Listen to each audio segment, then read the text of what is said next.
where did you start and what made you start? So, were you always fit? Were you always into physical fitness? Did you struggle No. with that and kind of make the run? Like, talk to our listeners about that journey. So when I first started running, it was probably around 2006 or 2007, and I had just gone to watch the London Marathon. Now, I'd lived in London my entire life. I went, but I'd seen it on television, but I'd never been to go and see it in person. Maybe because I didn't know anyone like personally well enough to go and watch them. So when a colleague of ours, Samantha Bell, she came in, she was like, "Oh, I'm going to run the marathon." So I went and watched it. And I was just blown away by the experience. I was like, "Oh my goodness." Like, there are people of all shapes and sizes running, different colors, different sexes, like different genders. And I was like, wow, like there's someone dressed as a rhino, there's someone carrying a fridge, and everyone's getting like the same love. Like, everyone is being celebrated for running. And I was like, oh. And I literally turned to some friends and I was like, oh, I'd love to do this next year. And they just laughed. And even if I wasn't serious when I said it, I was serious after the laugh. And I was like, okay, cool. You lot think I can't do it? They're like, yeah, you're a little bit overweight. You eat a lot, you drink a lot. Maybe leave that. And I was like, no, I'm going to do it. And literally that day, I not changed everything, but that was one of the first steps to changing. So signed up for the London Marathon, started training, ran a half marathon, which went terribly. But what I found is the more I ran, the more it was like this stuff just coming through my head and heart. And at first, I kind of tried to shut it down because I didn't particularly enjoy crying on runs. Um, but what I found was that I actually hadn't mourned for my grandmother that had passed away, and I hadn't mourned for a bunch of other things. And all of that just came out in the run. Like, in the beginning, it was like, just go away, leave me alone. And the tears would come, and I'd try and shut it down. And then at one point, I just realized, okay, this is pointless trying to fight this. Let me just let this come. And then there were just runs that I would go on where it was kind of like this grounding free counseling that I was getting, like free therapy. Of course, if you need therapy, go and see a therapist. However, in my mind, it was like I was just dealing with stuff. And the more and more I ran, the more open I became, the nicer I became. And then there was a point where I sort of realized I really wasn't happy with my life. um, so I won't go deep into how I changed my job. Um, but I moved from working in local government to working in the community with football teams, athletics teams, trampolining teams, all sorts of teams. And then my boss actually said to me, "You've started this running journey. You've already got your soccer qualifications, football, table tennis, trampolining, all of these like teaching qualifications. Do you want to be a running coach?" And I was like, "Sure." And then he paid for me to do my running qualifications. And then he said, "Do you want to set up a running club?" And I went, "Sure." So then I set up a running club. And then he introduced me to another guy called Charlie Dark, who still runs something called Run Them Crew. I met him, and I noticed that even though he was a black guy, even though he went to private school like me, he was just very, very different. And I just sort of got introduced to this new world of people that I didn't know existed. And it just opened my mind to so many other things. Because I'd worked for local government, or I'd worked in banks, or I'd worked here, I had no involvement with the sort of creative side of things. And I was like, hold on, you get paid as a photographer. And I was like, you get paid as a videographer. You can pay your mortgage as a DJ. So I met all of these people, and it just opened my world. And I was like, I'm doing the wrong thing. I'm like, these lot looks so much more happy than me. They've got more money than I have. They have more opportunities than I have. And I was like, yes, I love this life that I have. I said, but I know I can do more. And I just started to transition out of what I was doing. um, I spoke to a friend of mine. I was like, I'm not really happy with what I'm doing. And she said to me, like, really casually, really, really blasé, she was like, why don't you make a list? I was like, a list? She was like, yeah, why don't you make a list of like the things that you're good at? and then make a list of the things that relate to what you're good at, and then like see if there's a job out there for you.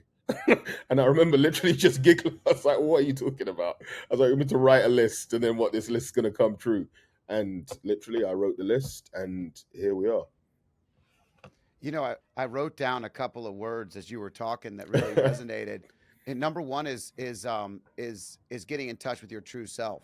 Hmm. So, you know, I think a lot of times we go through life and we are an actor in our own Yeah. life. Hmm. You know, we're who someone else wants us to be. Hmm.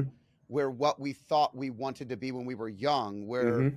you know, attaining popularity or success or whatever it is you're chasing. Hmm. Maybe it's financial goals, but you mentioned chasing a couple of times, and Hmm. anytime we chase anything, you don't catch it. Hmm. So the interesting dynamic is identifying our true self, whether it's writing things down in a list, identifying what we're great at, what we're not great at, Hmm. and diving into that is so powerful.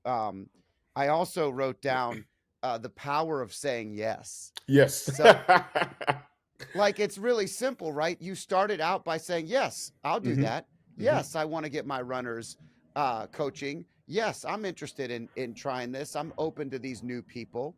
Hmm. And I think that so many times people shut down. We all shut down to opportunities. Hmm. And I know personally, if I have a challenge, it's I say yes probably too much. Hmm. So, you know, and then you get run down and you get Yep. torn down and you're tired and you're like, okay, all right, I got to say no a couple more times so I can breathe again. And, Yep. but the power of saying yes. And then the last thing is, I love that when we find creativity, Hmm. you know, I remember being a kid and going outside and being bored, and my dad would Hmm. say, you know, you're not creative. Go be creative. And I had this mentality that I wasn't creative. Like Ah, and you no. know, and it's so funny to me because it's the opposite of who I was. Hmm. I create businesses. I Hmm. create marketing and branding opportunities. We do. Hmm. I am so creative, and I love that. And so when you find that thing that you're creative in, when you find that Yeah. passion of creativity, it's like this well of I don't Hmm. even need to be paid when I'm being creative. If I'm in a creative space, I don't even need to make money for it. I Hmm. love it. And so Hmm. this podcast is a perfect example. This is a creative space. This Hmm. is conversational space where we learn about each other, learn things that we could share with the world and help people live a better life. Hmm. It's creative. And the funny thing was, it's something so simple, but when you find it, Hmm. it's like this gold that lives in you. And so I just, as you talk, those were the things that came to me. And I'm going to pause because I know you have a lot to add to that. There's no question. Thank you very much. Yeah, the like when I found my space for creativity, like when I found that, let me hold on, let me rephrase that.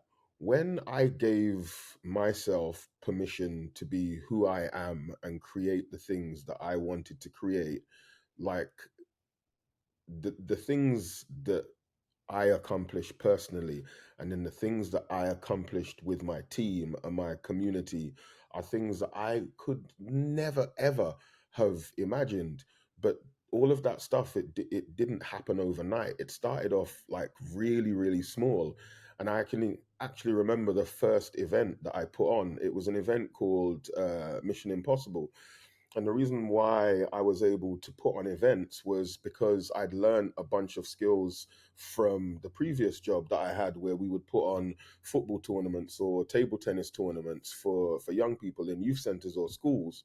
So you kind of you do those things, but you don't realize how valuable those skills are. You're just like, oh, I'm just putting on a competition for kids. And then when I put on this running event, the whole reason I put it on was because I believed there was something missing from our running space, from our running community, and that was joy. Like that was fun. That was, this isn't important. That was just come and do this and be with friends. So we set up this event called Mission Impossible, and it was simply you have 3 hours to get to as many locations as you possibly can with a team of 3 or 4 and take pictures of it. You can do it with your family, you can do it for your friends. And then I sort of got a bunch of, this was the first event, and then I got a bunch of friends to like volunteer. Then I had medals made, I had a trophy made. Like I reached out to what I didn't even know were sponsors back then, and I was just like, oh, like, have you got some chocolate that I can give like my runners, or have you got some drinks that you can give my runners? And that was my first event, and I remember we had over 100 people, and I was like, all of these people are here for me, for us, and they're gonna go out and they're gonna have all this fun. And then I remember that afternoon as well. I stood on stage. It was in like a underground basement of a bar with a mic, and I was crying. And I was like, "Oh, all of you have come out. You've come to see me.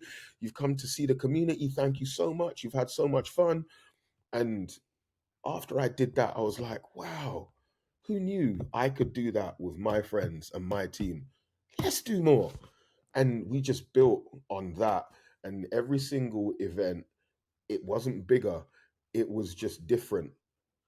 And it wasn't better, it was once again just different. And then as time passed, people saw what we could do, and different brands would hire us to put on events. And then we partnered with Nike, and they helped us create some amazing events, like where we took over Wembley Stadium. Like, you're a soccer fan, like we took over Wembley Stadium, and we had hundreds of young people um running through the underground car parks.